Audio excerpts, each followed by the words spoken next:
नमस्कार, मैं हूं अंकुर और आप देख रहे हैं सत्यहिंदी.com। आइए एक नजर डालते हैं अब तक की सुर्खियों पर। इंग्लैंड के बर्मिंघम शहर में हो रहे कॉमनवेल्थ गेम्स में भारत के पदकों का खाता खुल गया है। भारत के लिए वेटलिफ्टर संकेत सरगर ने 55 किलोग्राम की कैटेगरी में सिल्वर मेडल जीत लिया है।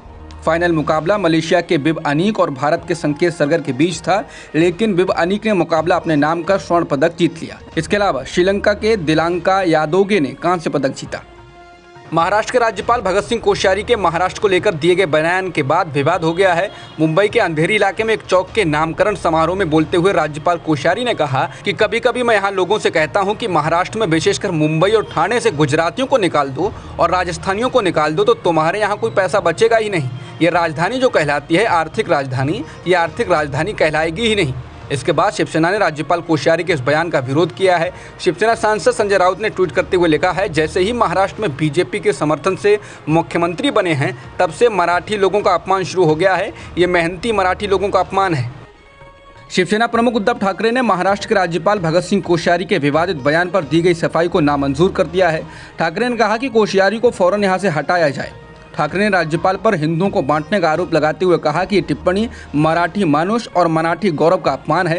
सरकार को तय करना चाहिए कि उन्हें फौरन घर वापस भेजा जाए या जेल। ठाकरे ने कहा कि माफ़ी और सफाई से काम नहीं चलने वाला है।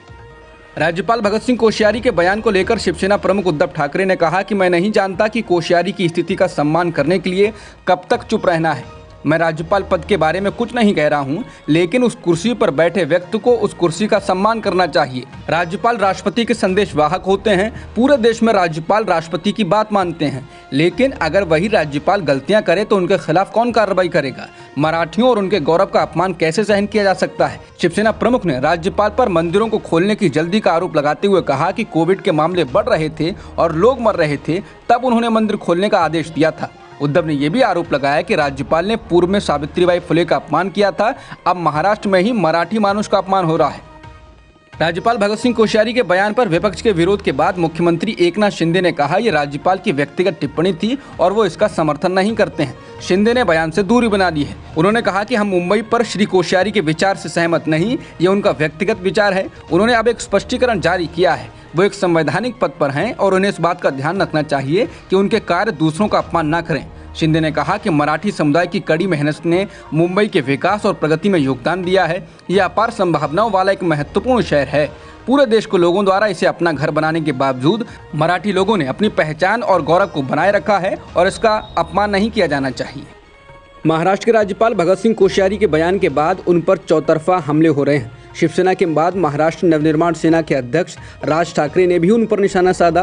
राज ठाकरे ने कहा कि अगर आप महाराष्ट्र के इतिहास के बारे में नहीं जानते हैं तो बात ना करें। राज्यपाल एक सम्मानजनक और सम्माननीय पद है, इसलिए लोग उनके खिलाफ बोलने से हिचकते हैं, लेकिन आपने जो बयान दिया है उससे महाराष्ट्र के लोगों की भावनाएं आहत हुई हैं।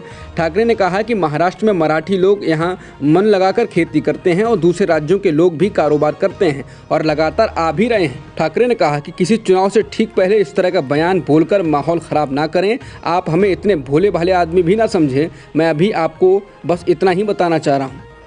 महाराष्ट्र के राज्यपाल भगत सिंह कोश्यारी के बयान को महाराष्ट्र कांग्रेस अध्यक्ष नाना पटोले ने मराठी लोगों का अपमान करने वाला बयान बताया। कांग्रेस प्रवक्ता जयराम रमेश ने शनिवार को कहा कि उनका नाम कोश्यारी है, लेकिन एक राज्यपाल के तौर पर वो जो कहते और करते हैं उसमें ज़रा भी चतुरता नहीं है। वो कुर्सी पर इसलिए बैठे हैं क्योंकि हम दोनों यानी कि पीएम मोदी और अमित शाह की आज्ञा का ईमानदारी से पालन करते हैं। वहीं एनसीपी प्रवक्ता महेश तपासे का कहना है कि राज्यपाल हमेशा से ही महाराष्ट्र की जनता का अपमान करते आए हैं। तपासे का कहना है कि एनसीपी के मुंबई कार्याध्यक्ष और कार्यकर्ता राज्यपाल भगत सिंह कोश्यारी के खिलाफ हुतात्मा चौक के पास प्रदर्शन करने वाले हैं। कांग्रेस नेता सचिन सावंत ने भी बयान पर प्रतिक्रिया दी। उन्होंने कहा यह भयानक है कि एक राज्य का राज्यपाल उसी राज्य के लोगों को बदनाम करता है। वहीं शिवसेना सांसद प्रियंका चतुर्वेदी ने कहा कि राज्यपाल को तुरंत माफी मांगनी चाहिए। ऐसा नहीं करने पर हम उन्हें बदलने की मांग करेंगे। केजरीवाल सरकार ने कहा है कि राष्ट्रीय राजधानी में 1 अगस्त से फिर से पुरानी आबकारी नीति के तहत शराब बेची जाएगी। बता दें कि नई आबकारी नीति को लेकर दिल्ली में अच्छा खासा बवाल हो चुका है और इस मामले में उपराज्यपाल विनय कुमार सक्सेना ने तमाम गड़बड़ियों का आरोप लगाते हुए सीबीआई जांच की सिफारिश की थी। उपराज्यपाल ने उप मुख्यमंत्री मनीष सिसोदिया पर उनकी मंजूरी के बिना लाइसेंस धारियों को फायदा पहुँचाने का आरोप लगाया था, जबकि आम आदमी पार्टी ने कहा था कि केंद्र सरकार नई आबकारी नीति में रोड़ा अटकाने की कोशिश कर रही है। दिल्ली के उप मुख्यमंत्री मनीष सिसोदिया ने शनिवार को कहा है कि बीजेपी दुकानदारों को डराकर 1 अगस्त से दिल्ली में वैध दुकानें खत्म कर अवैध शराब का धंधा चलाना चाहती है। उन्होंने कहा कि केजरीवाल सरकार ऐसा नहीं होने देगी और फिलहाल नई पॉलिसी बंद कर शराब की सरकारी दुकान खोलने के आदेश दिए गए हैं ताकि दिल्ली में कोई अवैध शराब न बेच पाए।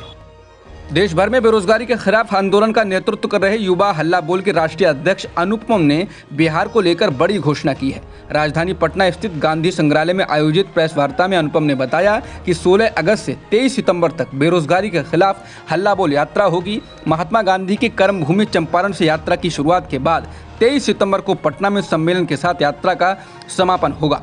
23 सितंबर को कवि रामधारी सिंह दिनकर की जयंती भी है। इस अवसर पर युवा हल्ला बोल के राष्ट्रीय नेता प्रशांत कमल और हिमांशु तिवारी भी मुख्य रूप से उपस्थित रहे। इस यात्रा को बिहार की जरूरत बताते हुए युवा हल्ला बोल के राष्ट्रीय महासचिव प्रशांत कमल ने कहा कि हर नागरिक को अब बेरोजगारी के विरुद्ध हल्ला बोल करना होगा।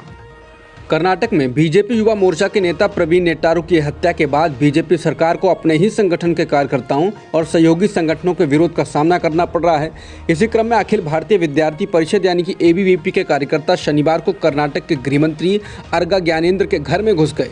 कार्यकर्ता कर्नाटक में भाजपा युवा मोर्चा के कार्यकर्ता प्रवीण नेट्टारू की हत्या के विरोध में प्रदर्शन कर रहे थे।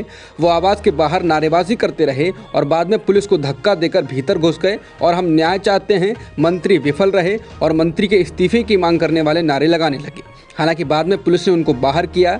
बता दें कि बीजेपी कार्यकर्ता की हत्या के बाद प्रदेश बीजेपी अध्यक्ष नलिन कुमार कतील की कार को भी बीजेपी कार्यकर्ताओं ने घेर लिया था। इसके अलावा संगठन से इस्तीफा देने का भी सिलसिला शुरू हुआ। कार्यकर्ताओं का कहना है कि बीजेपी की सरकार होने के बावजूद भी उनका जीवन सुरक्षित नहीं। मध्य प्रदेश की राजधानी भोपाल में बीटेक छात्र निशांक राठौर की संदेहास्पद मौत की गुत्थी सुलझा ली गई। पैगंबर मोहम्मद साहब के खिलाफ टिप्पणी अथवा इस्लाम धर्म के कथित अपमान की वजह से निशांक को मौत के घाट उतारे जाने का संदेह गलत साबित हुआ है। तमाम प्रमाणों के बाद SIT ने मौत का कारण आत्महत्या होना ही माना है। आत्महत्या की वजह छात्र के द्वारा बड़े पैमाने पर कर्ज लेना सामने आया है। SIT ने शुक्रवार को कहा कि निशंक ने कुछ लोगों से से कम 18 ऑनलाइन इंस्टेंट लोन ऐप से भी कर्ज लिया था और वो पैसा वापस ना दे पाने के कारण चिंतित था। अधिकारी ने कहा यह हत्या नहीं थी, ये एक आत्महत्या थी। आत्महत्या से एक दिन पहले 23 जून को उसने अपनी बहन से कॉलेज की फीस का भुगतान करने के लिए 50,000 रुपये भी उधार लिए थे, लेकिन वास्तव में फीस का भुगतान नहीं किया। बता दें निशंक की मौत सनसनीखेज और संदेहास्पद इसलिए हो गई थी क्योंकि उसके पिता ने कहा था कि मौत वाले दिन ही बेटे के फ़ोन से उनको धार्मिक कट्टरता को दिखाने वाले 3 व्हाट्सएप संदेश मिले थे।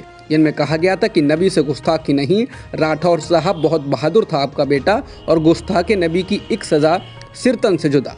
हालांकि SIT की जांच से पता चलता है कि आत्महत्या के दोष को छिपाने के लिए ही निशांक ने पिता को धार्मिक कट्टरता वाले संदेश भेजे थे। फ्री प्रेस जर्नल के अनुसार SIT के अधिकारी ने कहा कि हो सकता है कि उसने खुद को शहीद के रूप में दिखाने या अपने परिवार के लिए सरकार की मदद लेने के लिए या हिंदू राष्ट्रवादियों का समर्थन जीतने के लिए यह संदेश लिखा हो। अब तक की खबरों में इतना ही। बाकी खबरों के लिए बने रहिए सत्यहिंदी.com के साथ।